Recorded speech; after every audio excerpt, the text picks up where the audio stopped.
En el Valle del Guadalhorce, pues los cítricos están en las condiciones ideales de cultivo. De hecho, se ve por la gran superficie que hay de cítricos en esta zona, porque tiene un clima muy adecuado para su cultivo. Tampoco es una zona donde no hace mucho frío tampoco, y los cultivos, pues principalmente los cítricos, pues se desarrollan sin problemas, ¿no? En el Valle del Guadalhorce se producen cítricos desde álora, pizarra, cártama y campanilla. Luego también hay en Coín, alaurín, etcétera, ¿no? Hace años la producción era casi solo en Las Vegas, y poco a poco, con la llegada de lo que es el riego por goteo, pues se pusieron en zonas con más pendientes, ¿no? Y fincas además muy productivas, ¿no? Inicialmente solo había, o prácticamente eran limones, ¿no? La mayor incidencia era el limón Berna. Actualmente hay casi tanto limón fino como limón Berna, ¿no? Y luego va habiendo cada vez más naranja.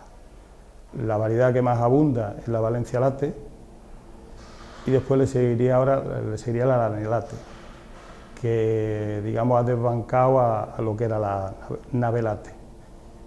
Y en cuanto a clementina, la Clemenules es la que más hay. En cuanto a las dimensiones del árbol, en la poda, cuando formamos al árbol de pequeño, solemos buscarle la cruz a la altura de las rodillas, para después enfocarlo a cuando se recoge, poder tener buen acceso a la altura del árbol. Y en cuanto a la altura, solemos dejarlo a una altura que una persona pueda llegar con una caja, para así abaratar los costes de recolección. La época de la poda se puede realizar en el momento de haber recogido las distintas variedades, tratándose de que la zona en la que nos encontramos no hay riesgo de helada. Si lo hubiera, pues sería conveniente de esperar a que esos riesgos hubieran desaparecido. Vamos a distinguir en cítrico, como en cualquier otra fruta, que existe una poda de plantación, que se hace en el momento de plantación del árbol.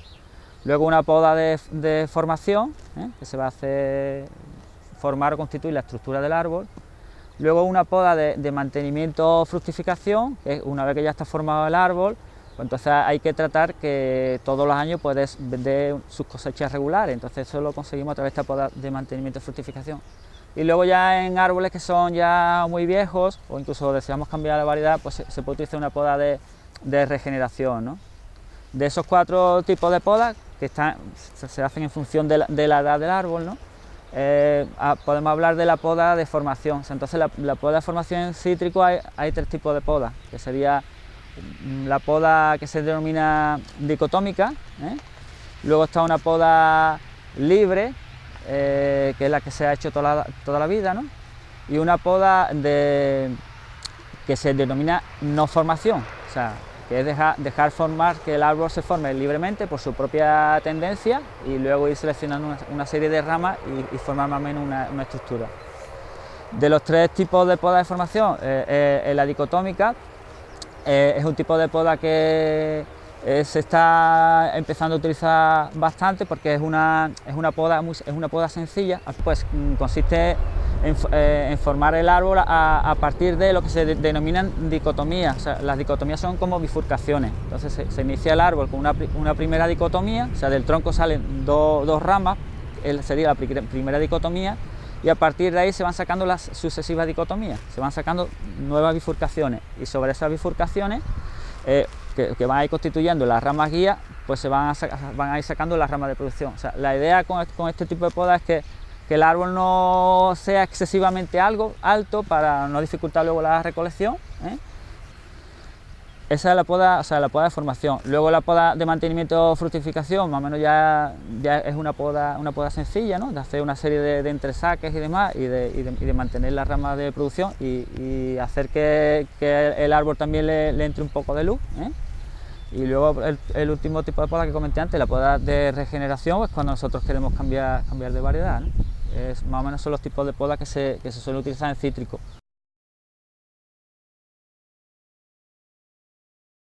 con el tema de la poda, otro aspecto fundamental es que hay árboles que son beceros o alternantes, que es decir, que unos años dan mucha cosecha y el año siguiente dan muy poca cosecha. Entonces con la poda esto no se llega a eliminar, pero sí se puede regular un poco. O sea, haciendo más o menos una poda equilibrada todos los años, no vamos a eliminar la becería, pero vamos a conseguir que esos altibajos, esos puntos altos y esos puntos bajos de producción no se produzcan en el árbol, sino que más o menos se mantenga una cosecha regular.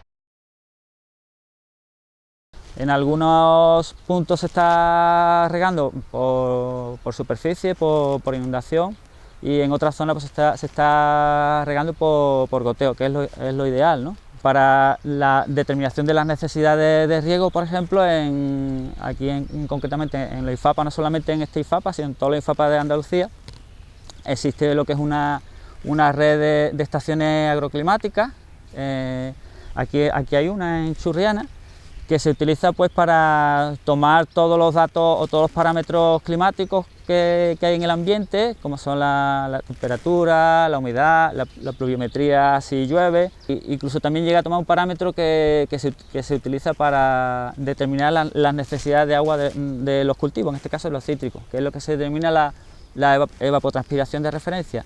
Entonces esas estaciones con esos datos, pues a partir de ellas, pues el propio IFAPA pues obtiene o elabora una serie de recomendaciones de riego que pone a disposición de los agricultores en la página web del IFAPA. O sea, que es muy sencillo de encontrar, porque ponéis en Google IFAPA RIA, Red de Información Agroclimática, y vais a encontrar ahí lo que es las distintas estaciones agroclimáticas que hay en Andalucía. Entonces, con esos datos que proporcionan esas estaciones, se elaboran una serie de recomendaciones en la cual el agricultor pues, puede ver, por ejemplo, semanalmente en su zona. Por ejemplo, si yo tengo una parcela de cítrico ahí en Cártama, pues yo entro en la página web y puedo ver para la zona de Cártama qué recomendaciones de riego me ponen para los cítricos, en función de mi marco de plantación y en función del porte del árbol, ¿no? Entonces te da los litros por árbol que tú debes de aportar.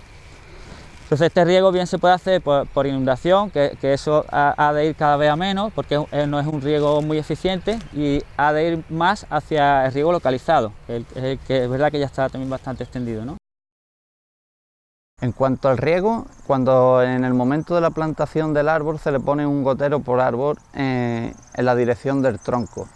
Cuando al segundo año se le suele de abrir las gomas y ponerle ya 2 goteros a unos 90 centímetros en lo que es la mandarina del tronco. Y al siguiente año ya le volveríamos a doblar otra goma más con 2 goteros más, dejando el árbol repartido en 4 goteros a una distancia cada uno a 90 centímetros, 1 metro del tronco, hablando de variedades de mandarinas. Buscamos de regar a diario, de forma que el árbol no sufra descontroles en cuanto a los aportes hídricos. De esta forma hacemos que el árbol esté totalmente regulado en cuanto a las necesidades de agua. Dependiendo de la época del año se riegan más tiempo o menos, pero siempre a diario, buscando las primeras horas de la mañana o por la madrugada. Aquí en esta finca en particular tenemos los riegos en altura, para así ayudarnos a poder utilizar lo que son las maquinarias de siega y poder llegar a lo que es hasta el tronco del árbol, para así ahorrar lo que es el trabajo de la siega de forma manual. Los cítricos, pues como todas las plantas, tanto herbáceas como leñosas, pues necesitan una serie de elementos, macroelementos y microelementos. Los macroelementos, los principales, nitrógeno, fósforo y potasio. También el calcio, por ejemplo, y dentro de los microelementos el hierro, manganeso, zinc, molibdeno y demás. Entonces esos elementos hay que ir aportándoselos al cultivo pues, a lo largo de su ciclo de desarrollo. En cuanto a la fertilización en agricultura ecológica, se puede diferenciar en distintos puntos. Nosotros lo solemos basar en aportes de estiércol cada 3 años por el mismo árbol, y después también aplicamos enmiendas húmicas y extractos de algas marinas.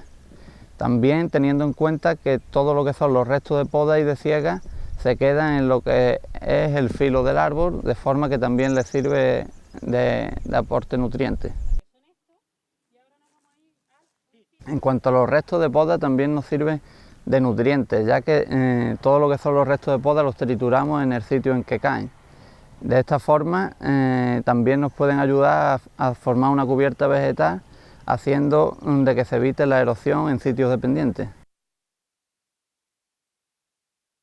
Lo que es las cubiertas vegetales, nosotros solemos desegar la hierba cada vez que va haciendo falta, depende del año, de las condiciones climatológicas en las que nos encontremos, pero siempre teniendo en cuenta de no dejar la hierba muerta que le pueda molestar a lo que es el árbol.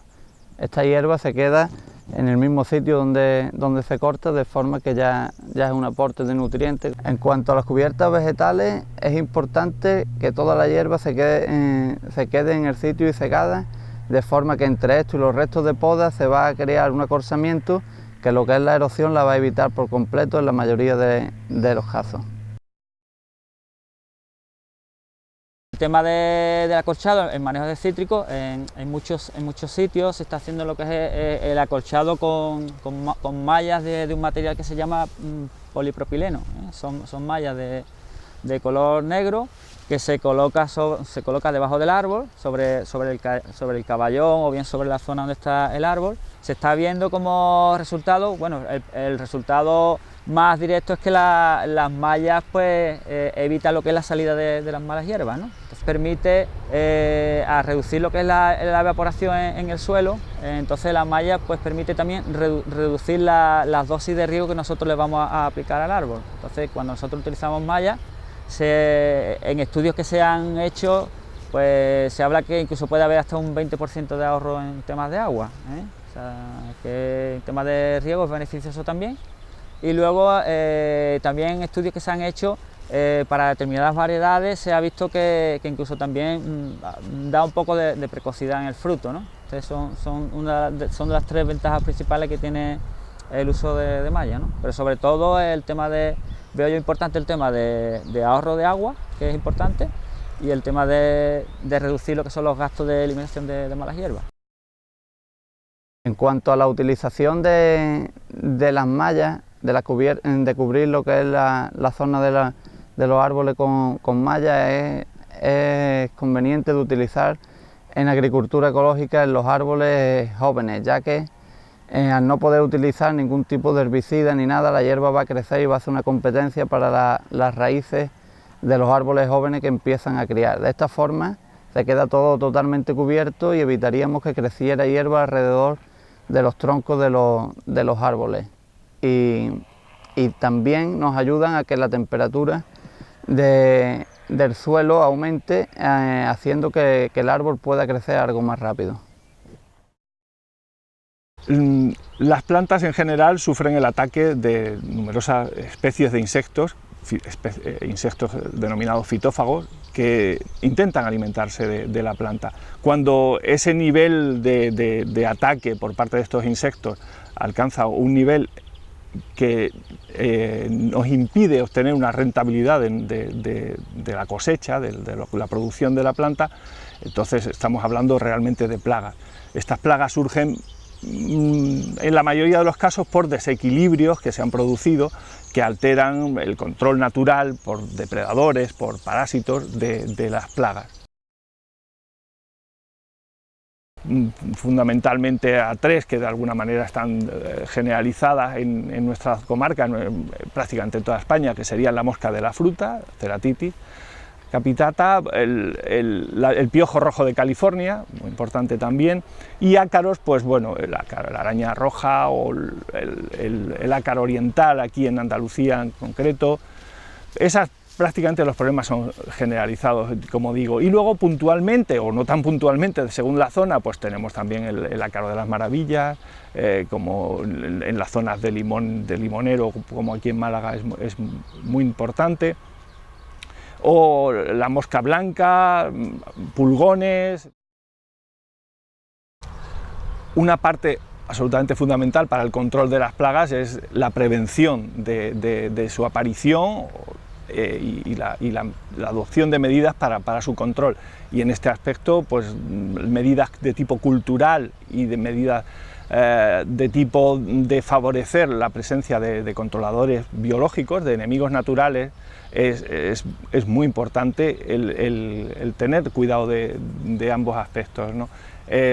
Para la parte de control biológico, precisamente en el laboratorio del IFAPA de aquí de Churriana es una de nuestras líneas principales de trabajo, el incrementar las poblaciones, la densidad de enemigos naturales, con la adopción de medidas o con la recomendación de medidas de tipo setos que favorezcan el refugio o que favorezcan la alimentación de estos depredadores o de estos parasitoides que nos van a rebajar el nivel de plaga,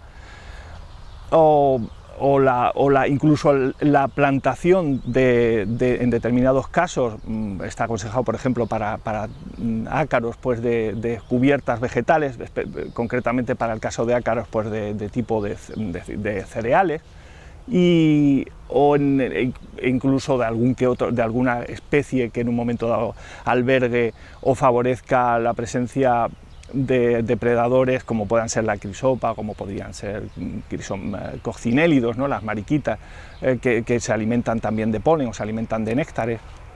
Estas tanto podrían estar en el suelo, en la cubierta vegetal, como decía, como en los setos, ¿no? De modo genérico podemos hablar de que la cubierta vegetal, sobre todo, como digo, de gramíneas, pues es una herramienta importante. Un aspecto fundamental en la prevención de la aparición de plagas es la utilización de material vegetal certificado, el que no se desplace, el que no plantemos material vegetal traído de cualquier forma, de viveros incontrolados o que uno lo haya cogido de otro punto y traerlos aquí, porque pueden ser una fuente de introducción de plagas, de nuevas plagas o de expansión de plagas.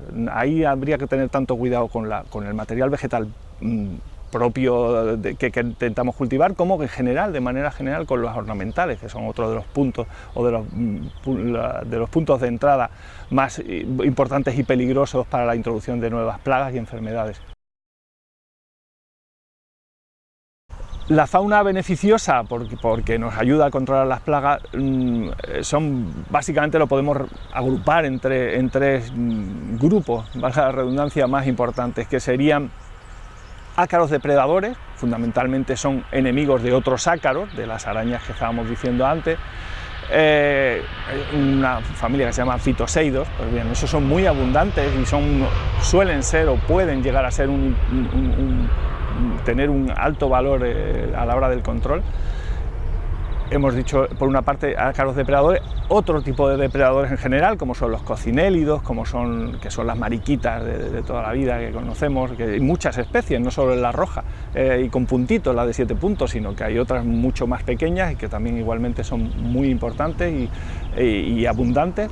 También, por otra parte, los neurópteros, que son las crisopas, todo ese otro grupo. Hay otras convencias que son además muy de ácaros, también poco conocidas, pero igualmente con un importante papel.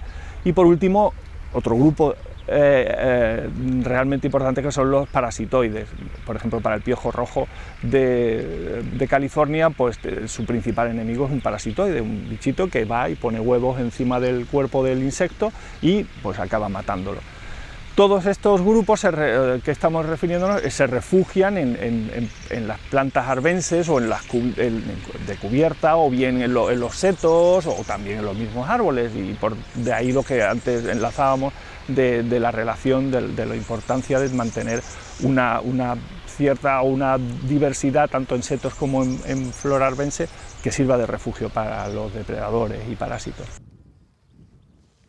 Para favorecer la biodiversidad podríamos considerar que tenemos como tres herramientas fundamentales, que en principio sería el policultivo, siempre que sea posible, pues va a favorecer esa biodiversidad que va a ayudar al control de las plagas.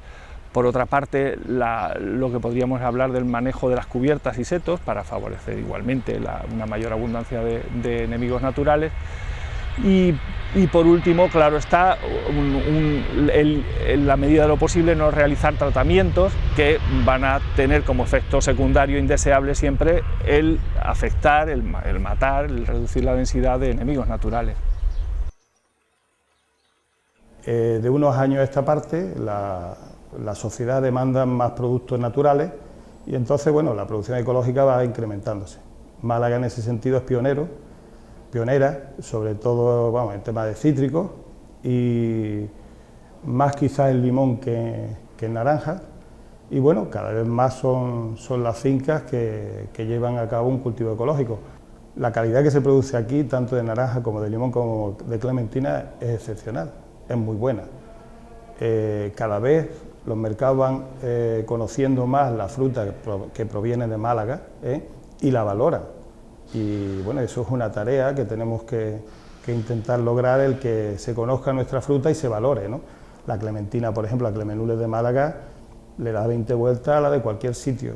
Y las naranjas, bueno, tenemos muchas horas de sol, entonces eso supone que la concentración de azúcares en todas las frutas pues es elevada, ¿no? Y eso hace que la fruta pues sea mucho más agradable al paladar, ¿no?